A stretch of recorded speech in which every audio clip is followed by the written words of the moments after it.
మీరు ధర్మం గురించి ఇంత గొప్పగా మాట్లాడుతున్నారు కదా. నీ ధర్మం కాదు, మన ధర్మం. మన ధర్మం గురించి ఇంత గొప్ప మన ధర్మం. నాలుక మీద మాట జారి మాట్లాడొద్దు కళ్యాణ్ గారు. మాట జారి మాట్లాడొద్దు. నేను కూడా హిందూనే, మీరు ధర్మాన్ని రక్షించే నిజమైన హిందూ అయితే ఇలాంటి మాటలు మీ నోట్లో నుండి మీరిచ్చే 1000 రూపాయలు పూర్వకాలంలో గవర్నమెంట్ కంట్రోల్లో ఎండోన్మెంట్ యాక్ట్ లేక ముందు మన మన మన దేవాదాయ శాఖలన్నీ కూడా టెంపుల్స్, ప్రతి టెంపుల్ చుట్టూ ఉన్న గ్రామాలన్నీ ఎవరికి ఎన్ని కష్టాలు వచ్చినా కూడా ప్రతి ఒక్క వ్యక్తిని ఆదరించిన ధర్మం. ఎందుకు ఎమోషనల్ అవ్వద్దండి? మీరు వీర్ సావర్కర్ గారు ఒక గొప్ప మాట చెప్పారు. నేను క్రైస్తవుడికి కానీ ఇస్లాం మతంలో ఉన్న మౌల్వీకి కానీ నేను భయపడట్లేదు, కానీ హిందూ ధర్మంలో ఉంటూ హిందువులకి వ్యతిరేకంగా ఉన్న వ్యక్తులను చూసి నేను భయపడుతున్నాను వీర్ సావర్కర్ గారు ఎప్పుడో చెప్పారు. ఆ రోజు ఆయన చెప్పిన మాటలు ఈ రోజుకి నా కళ్ళ ముందు ఉపేందర్ సింగ్ రూపంలో కనిపిస్తున్నాయని నాకు అనిపిస్తుంది.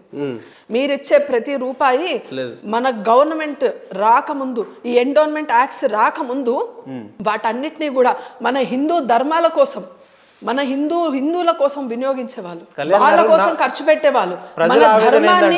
మన ధర్మాన్ని ముందుకు తీసుకొని వెళ్ళడానికి, సనాతన ధర్మాన్ని ముందుకు తీసుకొని వెళ్ళడానికి వేద పాఠశాలని నిర్మించారు. తెలుసా? ఆపదలో ఉన్న ప్రతి ఒక్కరిని ఆదుకున్నారు. మన దేవాలయాలు ట్రెజర్ హౌసెస్ అండి, ఎనర్జీ హౌసెస్ గా ఉన్నాయి. దేవాలయాలు ఎక్కడ ఉంటే ఆ ఊరు గ్రామ పొలిమేరల్లో చుట్టుపక్కల ఎవరికి ఎంత కష్టం వచ్చినా కూడా వాళ్ళని ఆదుకున్నాయి మన గుళ్ళు. మన ఇద్దరం ఇక్కడ కూర్చొని కల్మషం లేని సనాతన ధర్మం గురించి మాట్లాడుతున్నాం, బాగానే ఉంది. నా ఇంటెన్షన్ ఏందనంటే పేద ప్రజలు దేవుళ్ళకు దగ్గరగా ఉండాలనే పేద ప్రజలకు దేవుళ్ళ పేరు చెప్పి ఆర్థిక వనరులు పొందే కొంతమంది వ్యక్తుల గురించే నేను చెప్తున్నా. దానికి చెప్పండి. ఇదే సనాతన ధర్మం గురించి మనం మాట్లాడుతున్నాం, బాగానే ఉంది. కానీ ఇదే సనాతన ధర్మాన్ని ముందు పెట్టుకొని ఆర్థికంగా బలపడాలనుకునే వ్యక్తుల గురించే నేను మాట్లాడుతున్నా. దయచేసి మీరు దీన్ని ఇంటెన్షనల్గా తీసుకోవద్దు, వాళ్ళ గురించి చెప్పండి అంటున్నా. ఎప్పుడైతే ఈ ఎండోన్మెంట్ యాక్ట్ అనేది వచ్చిందో అప్పుడు స్టార్ట్ అయిన ఇప్పుడు ఎవరైనా కూడా ఈ ధర్మాన్ని నాశనం చేయడానికి ఫస్ట్ టార్గెట్ పెట్టుకున్నది వాళ్ళ సంస్కృతి సంప్రదాయాల మీద. మనం ఫాలో అయ్యే రిచువల్స్, హిందువులు అనాదిగా పాటిస్తున్న ఒక ఆచారంలో ఒకటి గుడి సంప్రదాయం, ఆలయ సంప్రదాయం. వాళ్ళ చిహ్నంగా ఒక ఆలయ నిర్మాణం.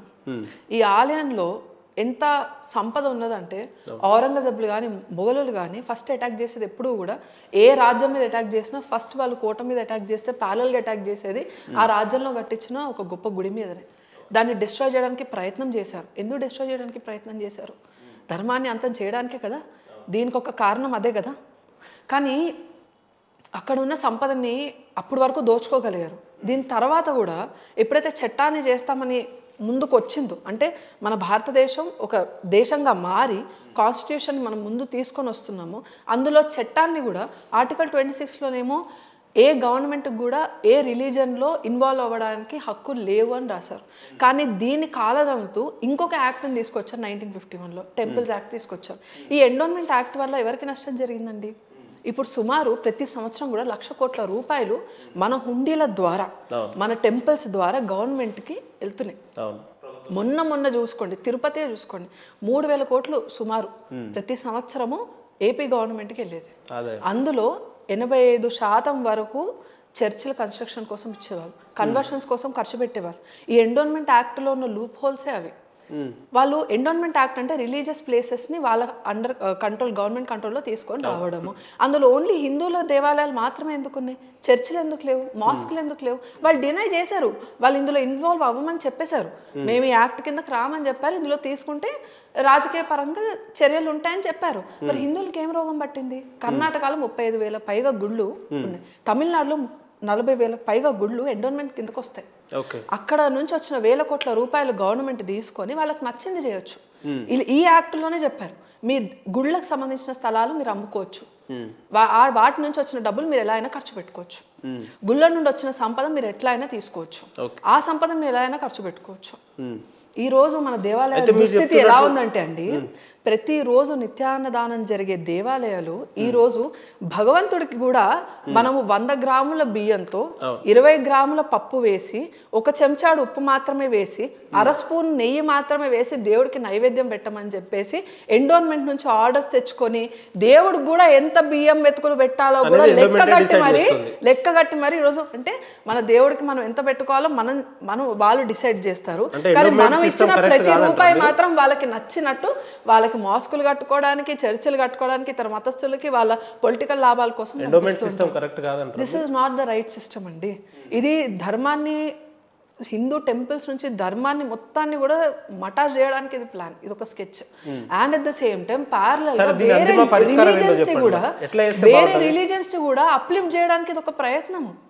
This is not at all right అండి. అసలు ఎండోన్మెంట్ యాక్ట్ వల్ల చాలా టెంపుల్స్ ధర్మం ఇక్కడికి ఆగిపోవాల్సి వచ్చింది.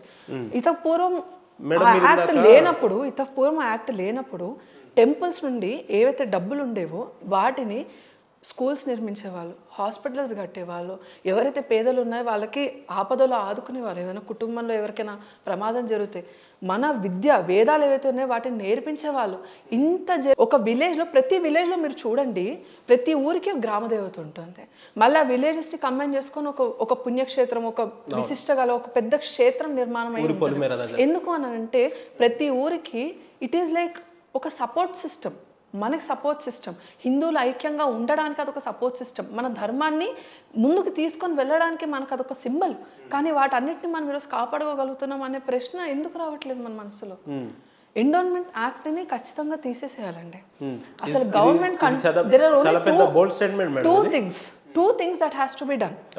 ఏదర్ ఫ్రీ హిందూ టెంపుల్స్, లేకపోతే మీకు దమ్ముంది, ధైర్యం ఉంది, ఓట్ బ్యాంక్ రాజకీయాలు చేయకుండా అందరికి సమానమైన న్యాయం చేస్తామని పెద్ద పెద్ద రాజకీయ నాయకులు స్టేజ్ల మీద ప్రసంగాలు ఇస్తారు కదా, మీరు ఆ మాట మీద స్టాండ్ అయి ఉంటే మాస్కుల్ని, చర్చిల్ని, వీటన్నిటిని కూడా ఎండోన్మెంట్ కింద తీసుకోండి.